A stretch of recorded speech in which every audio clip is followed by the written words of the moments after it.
حضرت ابراہیم علیہ السلام جو اللہ کے برگزیدہ نبی اور پیغمبر ہے، جن کو خلیل اللہ، اللہ کا دوست کہا جاتا ہے، تقریباً 4000 سال قبل عراق میں پیدا ہوئے 3 بڑے مذاہب یہودیت، عیسائیت اور اسلام کے عظیم پیغمبروں میں سے ایک ہے۔ یہودی اور عیسائی بھی حضرت ابراہیم علیہ السلام کو اپنا پیشوا مانتے ہیں۔ مذہب اسلام میں ان کو بڑی قدر کی نگاہ سے دیکھا جاتا ہے، چنانچہ قرآن کریم کے 14ویں سورت سورہ ابراہیم انہی سے موسوم ہے۔ اللہ تعالیٰ نے قرآن کریم میں متعدد جگہوں پر حضرت ابراہیم علیہ السلام کے احوال و اوصاف بیان فرمائے ہیں۔ اللہ تعالیٰ نے قرآن کریم میں انہیں محمد اور مناس کے لقب سے پکارا ہے اور انہیں متعدد مرتبہ حنیف بھی کہا ہے۔ قرآن کریم میں انہیں مسلم بھی کہا گیا ہے۔ قرآن کریم میں بہت سارے ایسے انبیاء کرام علیہم السلام کا تذکرہ ہے جو حضرت ابراہیم علیہ السلام کی نسل میں سے ہے۔ حضرت ابراہیم علیہ السلام کو بچپن سے ہی قلب سلیم عطا کیا گیا تھا، چنانچہ انہوں نے ابتدا ہی سے بت پرستی کی مخالفت کی۔ اللہ کی مخلوقات میں غور و فکر کے بعد انہیں یقین ہو گیا تھا کہ ساری کائنات کو پیدا کرنے والا ایک ہی معبود حقیقی ہے جس کا کوئی شریک نہیں ہے، جیسا کہ فرمان الہی ہے۔ اور اس طرح ہم ابراہیم کو آسمان اور زمین کی سلطنت کا نظارہ کراتے تھے اور مقصد یہ تھا کہ وہ مکمل یقین رکھنے والوں میں شامل ہو۔ چنانچہ جب ان پر رات چائی تو انہوں نے ایک ستارہ دیکھا، کہنے لگے یہ میرا رب ہے۔ پھر جب وہ ڈوب گیا تو انہوں نے کہا میں ڈوبنے والوں کو پسند نہیں کرتا۔ پھر جب انہوں نے چاند کو چمکتے دیکھا تو کہا کہ یہ میرا رب ہے، لیکن جب وہ ڈوب گیا تو کہنے لگے اگر میرا رب مجھے ہدایت نہ دے تو میں یقیناً گمراہ لوگوں میں شامل ہو جاؤں۔ پھر جب انہوں نے سورج کو چمکتے دیکھا تو کہا یہ میرا رب ہے، یہ زیادہ بڑا ہے۔ پھر جب وہ غروب ہوا تو انہوں نے کہا اے میری قوم، جن جن چیزوں کو تم اللہ کی خدائی میں شریک قرار دیتے ہو میں ان سب سے بیزار ہوں۔ میں تو پوری طرح یکسو ہو کر اپنا رخ اس ذات کی طرف کر لیا ہے جس نے آسمان اور زمین کو پیدا کیا ہے، اور میں شرک کرنے والوں میں سے نہیں ہوں۔ سورۃ الانعام۔ حضرت ابراہیم علیہ السلام نے مرنے کے بعد زندہ ہونے کی بابت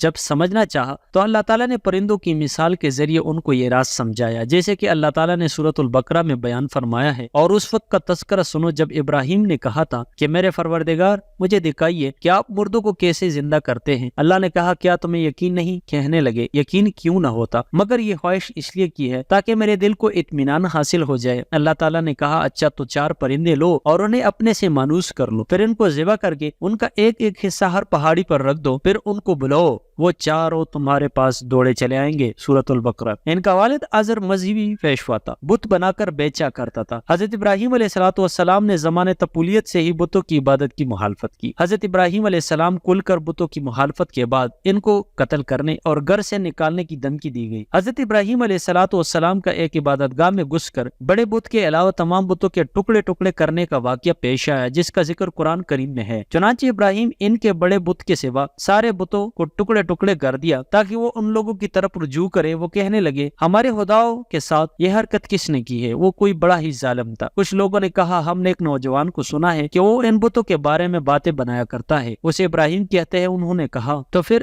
اس کو سب لوگوں کے سامنے لے آؤ تاکہ سب گواہ بن جائے۔ پھر جب ابراہیم کو لایا گیا تو وہ بولے ابراہیم کیا ہمارے خداؤں کے ساتھ یہ حرکت تم ہی نے کی ہے؟ ابراہیم نے کہا نہیں، بلکہ یہ حرکت ان کے اس بڑے سردار نے کی ہے، اب انہی بتوں سے پوچھ لو اگر یہ بولتے ہوں۔ سورۃ الانبیاء۔ سورۃ الصافات میں مذکور ہے کہ وہ کوئی جشن کا دن تھا جس میں ساری قوم شہر چھوڑ کر کہیں جایا کرتی تھی۔ حضرت ابراہیم علیہ السلام نے ان کے ساتھ جانے سے معذرت چاہی، اور جب سارے لوگ چلے گئے تو بت خانے میں جا کر سارے بتوں کو توڑ ڈالا، صرف ایک بت کو چھوڑ دیا۔ بعض روایات سے معلوم ہوتا ہے کہ اپنی کلاڑی بھی اس کے گردن میں لٹکا کر چھوڑ دی۔ اس عمل سے حضرت ابراہیم علیہ السلام کا مقصد یہ تھا کہ وہ لوگ اپنی آنکھوں سے ان بتوں کی بے بسی کا منظر دیکھ سکیں اور یہ سوچیں جو بت خود اپنا دفاع نہیں کر سکتے وہ دوسروں کو کیا مدد کریں گے۔ اور پھر نمرود بادشاہ کے ساتھ مناظرہ ہوا۔ مناظرے میں حضرت ابراہیم علیہ السلام کے منطقی جواب پر غور کرنے کی بجائے یہ شاہی فرمان جاری کیا گیا کہ اس کو جلا ڈالو اور اپنے معبودوں کی مدد کرو۔ حضرت ابراہیم علیہ السلام کو آتش نمرود میں ڈالے جانے کا واقعہ پیش آیا، مگر اللہ تعالیٰ کے حکم سے آگ حضرت ابراہیم علیہ السلام کے لیے ٹھنڈی ہونے کے ساتھ سلامتی اور آرام کی چیز بن گئی، جیسا کہ فرمان الہی ہے۔ وہ ایک دوسرے سے کہنے لگے آگ میں جلا ڈالو اس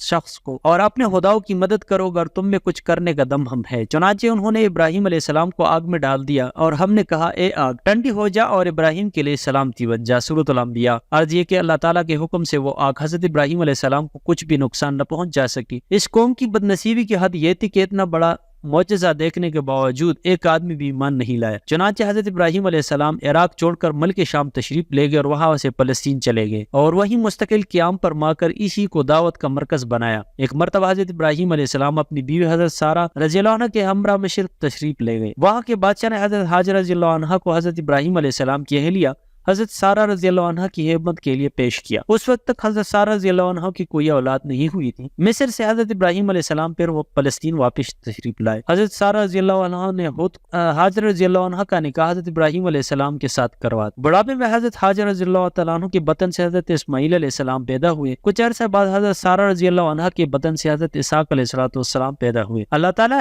کے حکم سے حضرت ابراہیم علیہ السلام نے اپنے بیوی حضرت ہاجر رضی اللہ عنہ اور بیٹے حضرت اسماعیل علیہ السلام کو مکہ مکرمہ کے چٹیل میدان میں بیت اللہ کے قریب چھوڑ دیا، جیسے کہ فرمان الہی ہے: اے ہمارے پروردگار، میں نے اپنی کچھ اولاد آپ کی حرمت والے گھر کے پاس ایک ایسی وادی میں لا بسایا ہے جس میں کوئی کھیتی نہیں ہوتی۔ ہمارے پروردگار، یہ میں نے اس لیے کیا تاکہ یہ نماز قائم کرے، لہٰذا لوگوں کے دلوں میں ان کے لیے کشش پیدا کر دیجیے اور ان کو پلوں کا رزق عطا فرمائیے تاکہ وہ شکر گزار بنے۔ سورہ ابراہیم۔ حضرت ابراہیم علیہ السلام کی دعا ایسی قبول ہوئی کہ دنیا بھر کے مسلمانوں کے دل مکہ مکرمہ کی طرف کھینچے چلے جاتے ہیں۔ چنانچہ ہر مسلمان کی یہ خواہش ہوتی ہے کہ وہ کم از کم ایک مرتبہ اللہ تعالیٰ کے گھر کی ضرور زیارت کرے، اور پلوں کے افراد کا یہ عالم ہے کہ دنیا بھر کے پھل بڑی تعداد میں وہاں موجود ہیں۔ جب کھانے پینے کے لیے کچھ نہ رہا تو حضرت ہاجر رضی اللہ عنہ بے چین ہو کر قریب کے صفا اور مروہ پہاڑیوں پر پانی کی تلاش میں دوڑی۔ چنانچہ پانی کا چشمہ زمزم جاری ہوا۔ کچھ مدت کے بعد ایک قبیلہ بنو جرہم کا ادھر سے گزر ہوا۔ پانی کی سہولت دے کر انہوں نے حضرت ہاجر رضی اللہ عنہ سے قیام کی اجازت چاہی۔ حضرت ہاجر رضی اللہ عنہ نے وہاں قیام کرنے کی اجازت دی۔ حضرت ابراہیم علیہ السلام کو خواب میں دکھایا گیا کہ وہ اپنے اکلوتے بیٹے حضرت اسماعیل علیہ السلام کو